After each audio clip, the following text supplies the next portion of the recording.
What's up, guys? We're back with a full slate of NBA action here on Monday, February 10th. We're going to break down every NBA game tonight. We're also going to look at a couple of the biggest NCAA basketball games on the slate. We're going to look at bets on the side and over-under, and make sure to check that pinned comment throughout the day to see if there are any changes as injury news and player availability is confirmed. Super Bowl Sunday, obviously not the most serious betting day out there, but a tough one for us, guys. We were unfortunately on the Chiefs side, so everybody that was on the Eagles, good call by you. Also, the under was looking very, very good through the first little bit, but my God, did we end up with a huge over game. So breaking out on that one also, we did fortunately have Mahomes under 35.5 passing attempts, so that one comes through. We had Butker to make a couple field goals in the game. Not much luck on that one, but we did have Jalen Hurts to score a touchdown at minus 115. That one was good as gold, and we did not even have to wait very long to hit that one. So obviously a losing Super Bowl for us, not what we were looking for. Let's see if we can bounce back out there with a nice profitable return to normalcy here with a big NBA slate on Monday. If you want to win all of your bets out there today, hit that like button. It's good luck, show support for the channel, and if we get to 1,000 likes on a video, we are giving away one of these Stump the Spread hoodies to one random commenter. So definitely get in the comments, guys. Get in the likes. Hit that thumbs up button. Also subscribe to the channel. We are closing in on 50,000 subscribers. Once we get it there, we'll be giving away a hoodie then as well. You can also now sign up for a channel membership by clicking the little join button right below the video. Members get exclusive early access to all of my videos and get their names up on screen just like right now. I really appreciate the support from all of you. Seeing that badge next to your comments keeps me fired up and motivated to make this channel even bigger and better. All of our videos are sponsored by StumpTheSpread.com. We have a team of experienced cappers over there for every major sport, currently covering NBA, college basketball, UFC, and the NHL. Click the link in the description to head over to StumpTheSpread.com and check us out. If you aren't sure if a premium pick package is right for you right now, try us out by signing up for our free email list. That'll give you updates on our results as well as free picks straight to your inbox. Comment below with any bets you're looking today, and we'll give you our best advice on all of them. We are committed to responding to every single comment every day, so let us know anything you want to say about my picks, these videos, or anything you see here. As always, our favorite picks will be in the pinned comment down below. Now let's get into our first game of the day. We've got the Minnesota Timberwolves going on the road to take on the Cleveland Cavaliers. Wolves come into this game winners of 3 in a row, so kind of trying to get back on track here. Pretty interesting, and I'm going to take a little bit of credit here because I did kind of call this. I said when Julius Randle went down with that injury, it was actually going to be good for this team, and there they go, winning some games, looking like they're riding the ship. They're coming off a nice 16-point win there against a very, a solid resurgent Trailblazers team. We actually saw McDaniels lead the way there with 30 points. Anthony Edwards not playing in this game. The Timberwolves still getting the win. Pretty crazy to see that. Nikhil Alexander-Walker playing well. Naz Reid continued to play great now that he's in the starting lineup. Jalen Clark actually played well off the bench, but this bench is pretty thin. So definitely something to keep an eye on. This bench not among the best benches in the NBA until, this team gets fully healthy. So we'll see when that eventually does happen. Will it be for this game? Well, right now, guys, a pretty crowded injury report. Julius Randle still listed as out. Mike Conley on there and Anthony Edwards on there. Mike Conley questionable with that finger issue. He didn't play there, in their last game. I mean, he hasn't played since back on the 6th against the Rockets, and he played 29 minutes, played pretty well. Seems like there's definitely a significant chance that he misses this game. Anthony Edwards with his hip issue is also questionable for this one. This is a big game. I'd be kind of surprised to see him sit this one out, but it definitely stays as a possibility. So I'm going to be guessing he's probably going to come back for this one, but we'll have to wait and see. Their big time game here, going on the road to take on the Cavaliers, who are fresh off of a 10-point win there at the Washington Wizards. Obviously not a game that Cleveland took fully seriously, or they would have won this game walking away, but they are coming off of a nail-biter of a win there against the Pistons, and they have been, they had Donovan Mitchell out for that game against the Pistons. He did play in this one, and he played pretty well, 33 points, a plus 11, a 4 of 11 from three-point range. Not a bad day. Jarrett Allen had a great day, 12 points, 12 rebounds. Evan Mobley continues to dominate, 27 points for him. So loving what we're seeing from the Cavaliers right now. They come into this game almost fully healthy. They're going to have DeAndre Hunter out there. That new trade acquisition, I think, is going to be a very, very good one for them, especially when they almost inevitably run up against the Boston Celtics there in the playoffs. We also see Okoro still listed as out, but he's got to be getting relatively close to returning, I would think. But yeah, apparently not yet. Still being held out with that shoulder issue. So looking at the numbers for this game, the Cavaliers are -8. We've got a total of 227.5. Minnesota 10-15 against spread on the road, 14-15 against spread after a win. Cleveland 18-10 against spread at home, 27 and 14 against the spread after a win. They're going to be fully healthy for this game. We don't know who's going to be healthy yet for the Timberwolves, so I'm taking the Cavaliers here at -8. I'm not sure if this is going to go in the pinned comment yet or not because we don't have clarity on who's going to be available for the Timberwolves yet, but I think Cleveland at -8 has some very good value to it right now. Next up, guys, we're looking at the Atlanta Hawks going on the road to take on the Orlando Magic. The Hawks are 25 and 28, but they've actually won 2 in a row. At the trade deadline, it was looking like Atlanta was basically just trying to, lean into the tank, but Trae Young has been kind of refusing to let that happen. Also playing a floundering Bucks team, and then the Washington Wizards doesn't hurt too much at all. Trae did have 35 points and 14 assists in that game, against the Wizards. So good stuff from him, obviously, but playing against the worst team in the NBA, I can't really give him too much credit. This team is going to look a lot different. I mean, they're guys that they acquired, Karis LeVert, Trey Mann. These are dudes that are not going to be, just throwaway players. Like, they're going to be putting their best foot forward. Niang, also, he's going to be a guy that can do some good things. He was getting minutes there for Cleveland, one of the best teams in the NBA. But all of these guys were really. So I'm expecting some positive things here for this, Atlanta Hawks, even with these new additions. I'm not sure if they're trying to tank or what they're trying to do right now, but they come into this game looking very healthy. Trae Young on the injury report as always, but it does seem like this time it's serious, guys. He's doubtful for Monday's game against the Magic with that Achilles issue. So these new guys going to be getting a chance. I think we're going to see the ball in Karis LeVert's hand and Trey Mann's hands quite a bit. So we'll see how that works out as they go on the road to take on the Orlando Magic, who are 26 and 28 on the season, fresh off a very, very narrow 1-point win thanks to a Paolo Banchero 15-footer with 24 seconds left in the game. So not exactly a buzzer beater, but a very big-time shot there from Paolo. This Magic team has been just free-falling lately. I mean, they have won 2 out of their last 3 now, but it hasn't looked great. I mean, beating the Kings and the Spurs, I'm not going to throw you a parade. They got blown out by the Nuggets. They lost to the Warriors, lost to the Jazz, got blown out by the Trailblazers. Things are not looking amazing right now for Orlando. They're waiting desperately here for the return of Jalen Suggs in the hopes that that's going to turn things around, but he's officially doubtful for this game. Everybody else should be ready to go, but it just hasn't been enough. I mean, KCP is having a down season. Franz Wagner and Paolo Banchero can only do so much. The bench that was looking so good, it just seems like there's been too many moving parts for this team with so many big injuries. So maybe they're going to right the ship here. We'll have to see. They are 5.5-point favorites. We've got a total here of 221.5. Atlanta 14 and 14 against spread on the road, 12 and 12 against spread after a win. Orlando 14, 10 and 1 against spread at home, and 13 and 12 against spread after a win themselves. Guys, I'm actually leaning towards the Hawks here, getting 5.5 points. I'm not liking what we're seeing from Orlando. You could also talk me into a slight lean towards the under here, perhaps, but really, guys, this isn't a game that we're gonna have a whole lot riding on. There's some weird injury stuff going on, and I don't trust either team right now. Rolling right along here, guys, we're looking at the San Antonio Spurs going on the road here to take on the Washington Wizards. The Spurs come into this game fresh off that 1-point loss there against the Magic. They've actually now lost back-to-back 1-point games, which is not exactly what was supposed to be happening after acquiring De'Aaron Fox, somebody that was supposed to fix any possible clutch time problems they could have. You've also got Wemby. You can't convince me you can't get the ball up near the rim and give him a chance to just go and get it. And, I don't know. The crunch time offense, not looking great, though. Things are, not coming together the way the Spurs were hoping. They were hoping with that, De'Aaron Fox trade that they could maybe get into the playoffs this season, and that's starting to look like more and more of a long shot. They've lost 4 out of their last 5. That 1-point loss at the Magic, not a great game, guys. Vassell actually leading the team in scoring. Wembanyama, not the best day, only 18 points, 1 of 6 there from 3.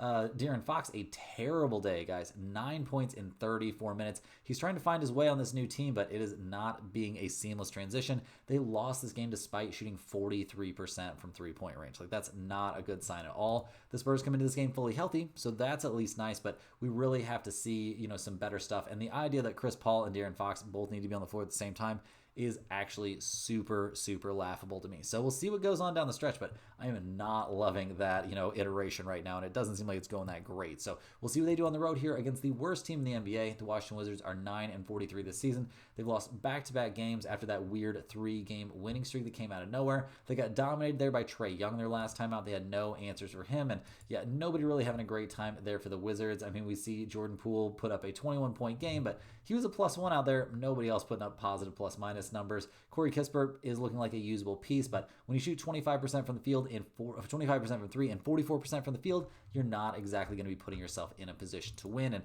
that's not really what the Wizards are trying to do right now anyway. They made some interesting acquisitions. I mean, Marcus Smart, Chris Middleton, we'll see what goes on with this team down the stretch. We do see Middleton, Smart, Keyshawn George, and Alex Sarr all on the injury reports.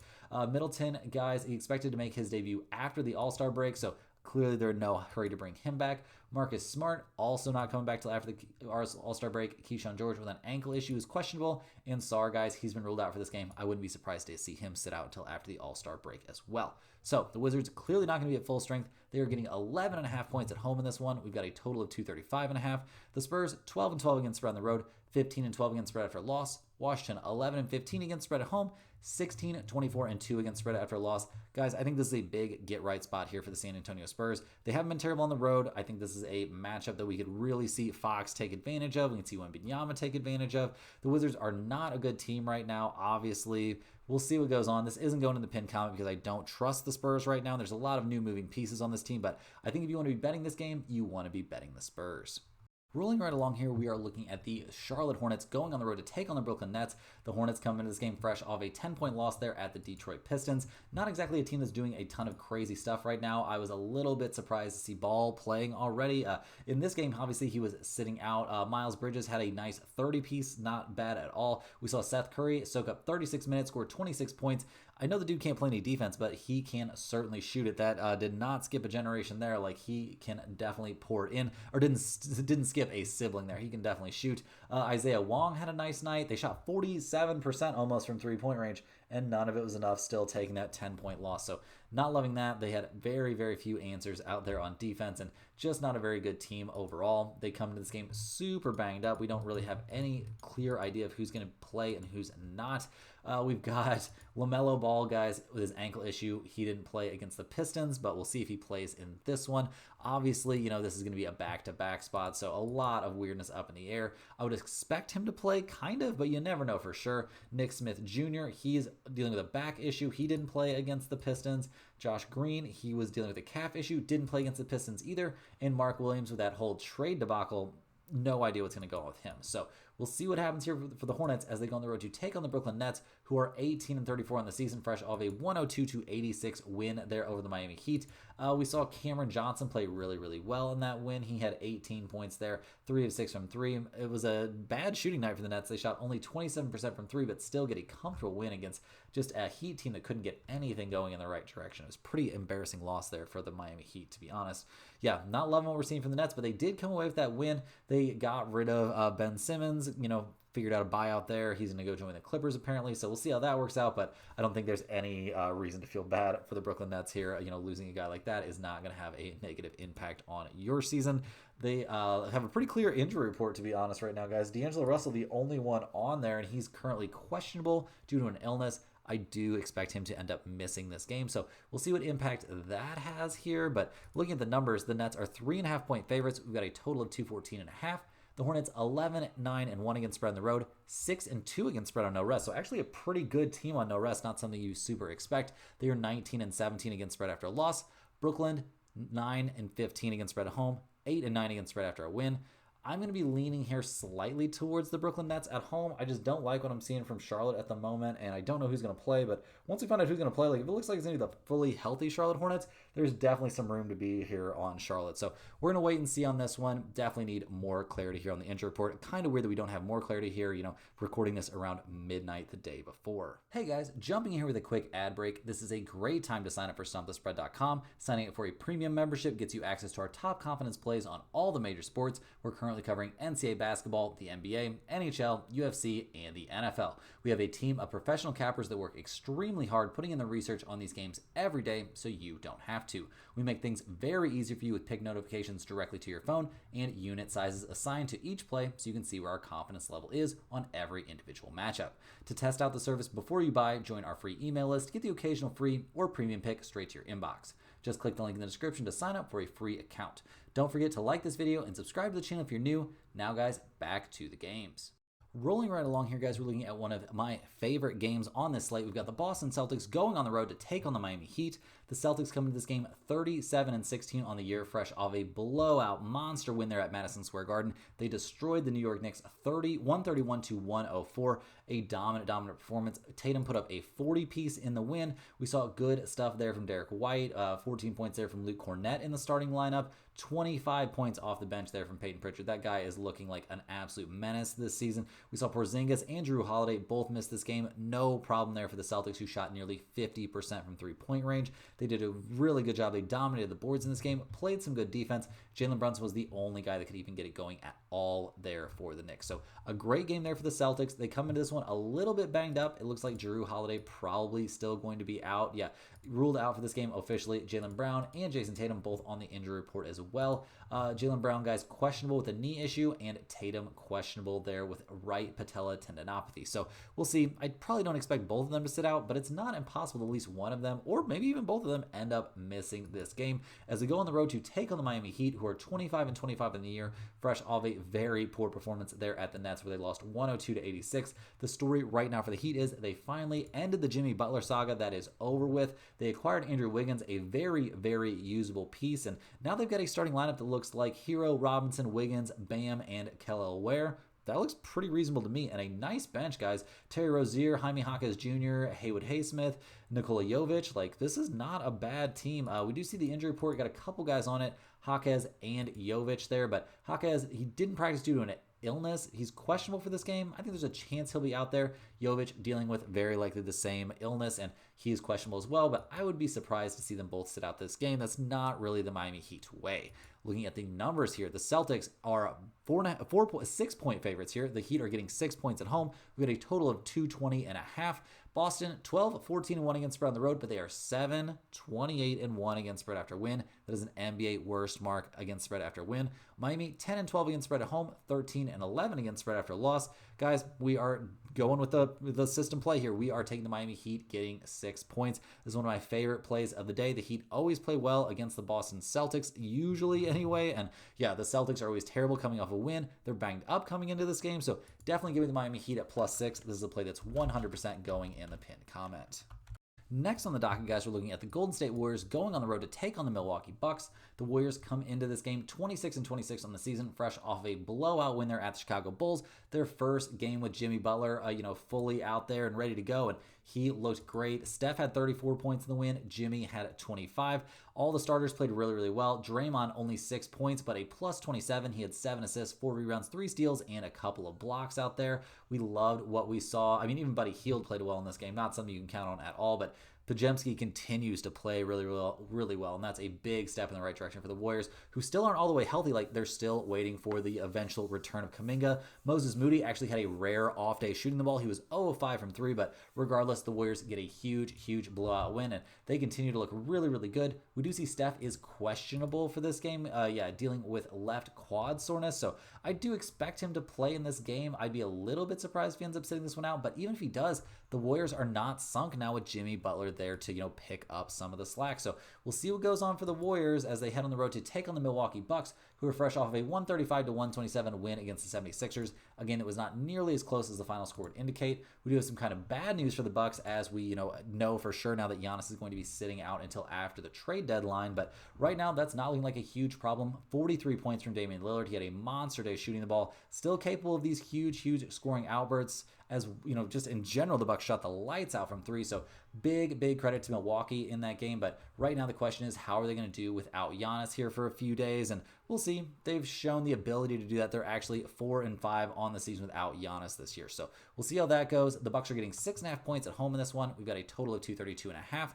The Warriors 12-11-1 against spread on the road, only 9-16 against spread after win. But this is a completely new look team. The Milwaukee Bucks 12-12-1 against spread at home, but only 2-6-1 against spread on no rest.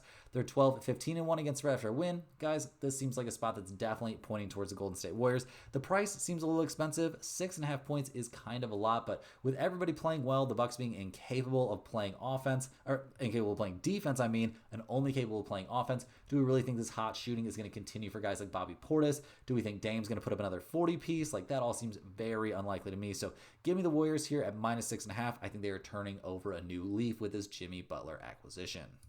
Next on the docket, we're looking at the New Orleans Pelicans. They're going on the road in this one to take on the Oklahoma City Thunder. The Pelicans 12-40 on the season, fresh off a 5-point loss there at the Sacramento Kings. Not a great look. The Pelicans had a big lead in that one, ended up giving up. It was a 20-point lead to eventually lose that game. Zion putting up a 40-piece. Dude still looks unstoppable going to the basket, but really he just doesn't feel like he has enough help there maybe, and definitely they don't play enough defense there for the Pelicans. So we'll see if they can turn any of that around. I mean, we've seen good stuff from multiple guys. I mean, CJ McCollum had 31 points. Trey Murphy, a little bit of a cooling off night. I mean, he still had 20 though, and yeah, not hating what we saw from the bench either. So really, this team just has to learn how to play a little bit of defense, maybe rebound a little bit better, and they should be right there in the mix. We'll see what goes on here. Looks like they're fully healthy for this one. Bruce Brown not likely to make his team. I don't think he's going to be playing in this one. We'll check. Yeah, he's out for this one, and Kelly Olynyk also out for this game against the Thunder. So not going to have those guys, but other than that, they should be pretty much ready to go as they head on the road to take on the Thunder, who are fresh off of just obliterating the Grizzlies. That 125-112 final score really not indicative of how much of a blowout this was. We love what we saw from him. SGA put up 32 points. Aaron Wiggins had 21 and 11 rebounds. This Thunder team just continues to absolutely cruise. They've won 5 in a row, beating the Grizzlies, Raptors, Suns, Bucks, and Kings. They are playing fantastically well. They got Chet Holmgren back. He's looking good here right out of the gate. So just positive after positive for the 42-9 Oklahoma City Thunder. They come into this game very healthy. We do see Isaiah Joe and Carson Wallace. They're listed as out. Are they actually out for this game? Yes, it appears they're both confirmed out for this one, but that is not a big deal when you're running out a starting lineup of SGA, Dort, Jalen Williams, Chet Holmgren, and Isaiah Hartenstein. Oh my God, that is a pretty dangerous and very, very young starting five. So we'll see what they can do in this one. They are huge favorites. They're 14.5-point favorites here at home. We've got a total of 235.5. The Pelicans 8-18 against spread on the road. That's an NBA worst mark on the road. They're 15-23-1 against spread after a loss. The Thunder 17-8-1 against spread at home. That's an NBA best at home against spread mark. They're also 25-14-2 against spread after a win. This is a little bit of a zag, guys, but I think we want to be on the Pelicans and the points in this spot. I think we see another big day out there from Zion. Obviously, there's a lot of trees down there. It's going to be hard to score on the interior against Hartenstein, but I think Chet Holmgren is just going to get blown out of the way by Zion, and they've got, good guard play there for the Pelicans, enough to keep this game at least competitive. I think it'll also be a high-scoring game, so if you wanted to take over 235.5, I could get on board with that one as well, but I think this is a spot you want to be on the Pelicans and the points. It's just too big of a number. Rolling right along here, guys, we're looking at the Sacramento Kings going on the road to take on the Dallas Mavericks. The Kings come into this game 26-26 on the season, fresh off a 5-point win there against the Pelicans. Sabonis had a massive game, a big comeback there for the Sacramento Kings, this new look Kings team. We'll see what they can actually get done. Zach LaVine, 22 points, not looking bad. We did see all 5 starters score in double figures. Malik Monk, not the best shooting day. Honestly, neither, not a great shooting day from Zach LaVine. And the Kings shot only 26.8% from 3, so tons of room for improvement, but they dominated the boards in this game and found a way to get the win. The bench didn't look terrible, and they definitely looked better than that Pelicans bench. So got to give Sacramento some credit here. And also they come into this game fully healthy. This team isn't letting go of the rope. They're still 500 on the season. They're still trying to win. They're still trying to make their way into the play-in and the playoffs this year. So we'll see what happens as they go on the road to take on a Dallas Mavericks team who pretty much just had their worst case scenario come to life. Anthony Davis going to be out for multiple weeks. Don't even know when he's going to come back. Yeah, it's not looking good. An abductor strain is what they're calling it, but guys, it does not freaking look good. So yeah, we'll see. They did get the win against the Rockets. Obviously, it's the Rockets without Fred VanVleet, so they're basically in a free fall. But we loved what we saw from Anthony Davis while he was out there. We also saw some very good stuff from Max Christie off the bench. He's looking like a monster. Maybe, obviously going to be the most productive player since he's going to be out there. The best ability is availability, guys. He played great. We also saw Najee Marshall play amazing. Dallas shot 52.2% from the three-point line in this game, so just a lot of positives. Kyrie, kind of a bad day. 13 points, 4-15 from the field, 0-4 from 3, but still, guys, a +6 and helping his team make winning plays. PJ Washington came back, but only played 16 minutes, so that's obviously not ideal, and Clay having some regression there shooting the ball. So we'll see what the Mavs can do in this one. Obviously, that injury report, pretty concerning there with that big O next to Anthony Davis. But yeah, PJ Washington on there, Max Christie on there, Dante Exum on there. So definitely some guys that matter a lot. PJ Washington with that ankle is questionable for this game. I think he's closer to doubtful, if I'm being honest. Max Christie, questionable with that right shoulder issue. I think he will probably be playing in this game. And Dante Exum, guys, with his Achilles problem, questionable. I think he's much, much closer to being out, if anything. So, look at the numbers here. The Mavs are actually 1.5-point favorites at home. We've got a total of 235.5.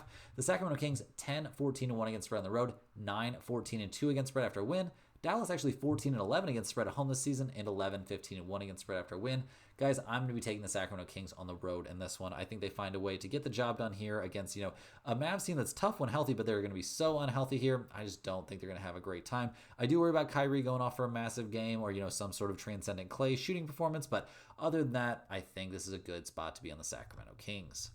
Next up, we're looking at the Portland Trailblazers. They're going on the road in this one to take on the Denver Nuggets. The Trailblazers come into this game 23-30 on the season, fresh off of a 6-game winning streak. Yeah, that loss at the Timberwolves, not a very competitive one. The worst game they've played recently by far. Obviously, Anthony Simon's not having a great game, and this is against a tough opponent, but they didn't really get too many breaks in this game. They also shot the ball terribly, only 20% from three-point range. Obviously, they've got to bounce back from that because that was abysmal. Scoot 12 points off the bench, 14 points off the bench from Sharp. But yeah, just not a great day for the starters. Ayton went back to his old ways, just kind of non-existent out there. He had 14 boards, but only 6 points.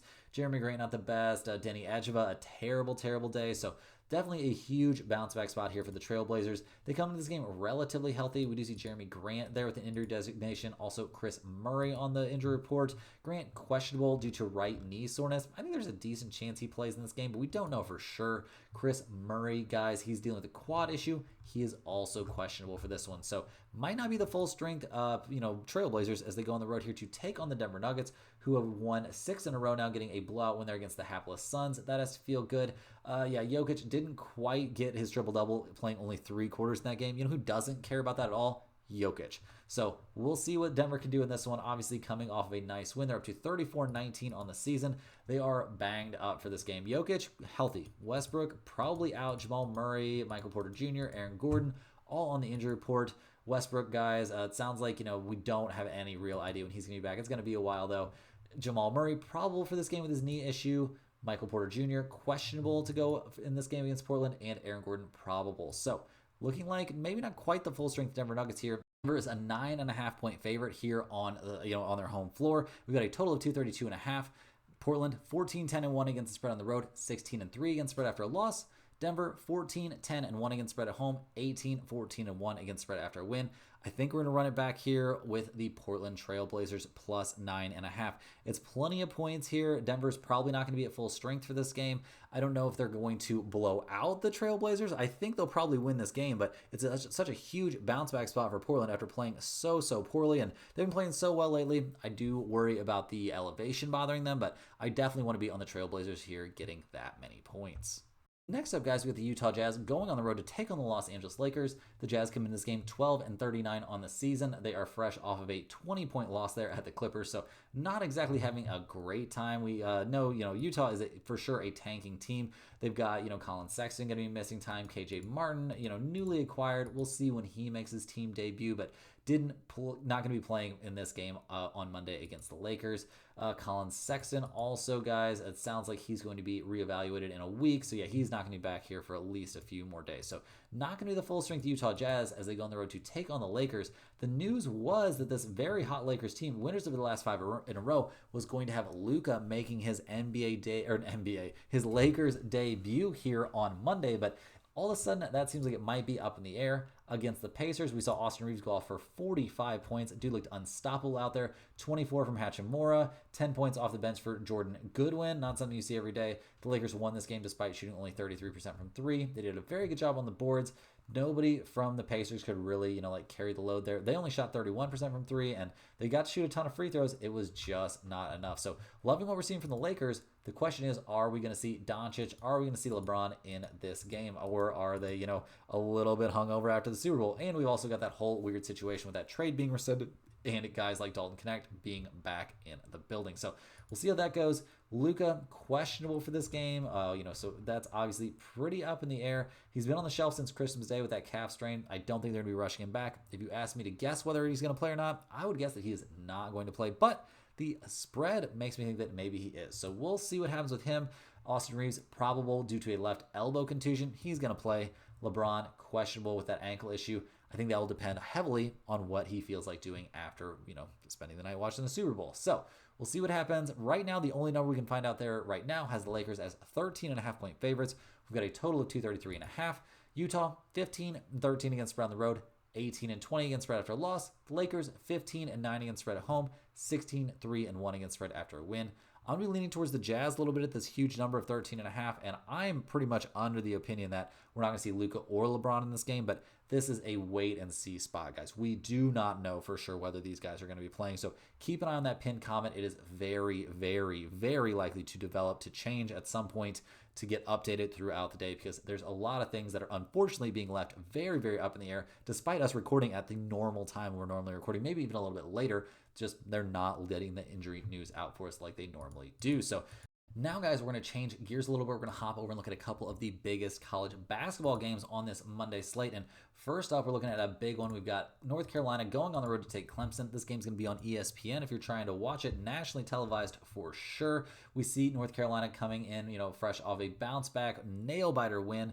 They, got destroyed by Duke at Cameron, but yeah, they bounced back a little bit, getting the 1-point win there against the a very pretty feisty Pitt team.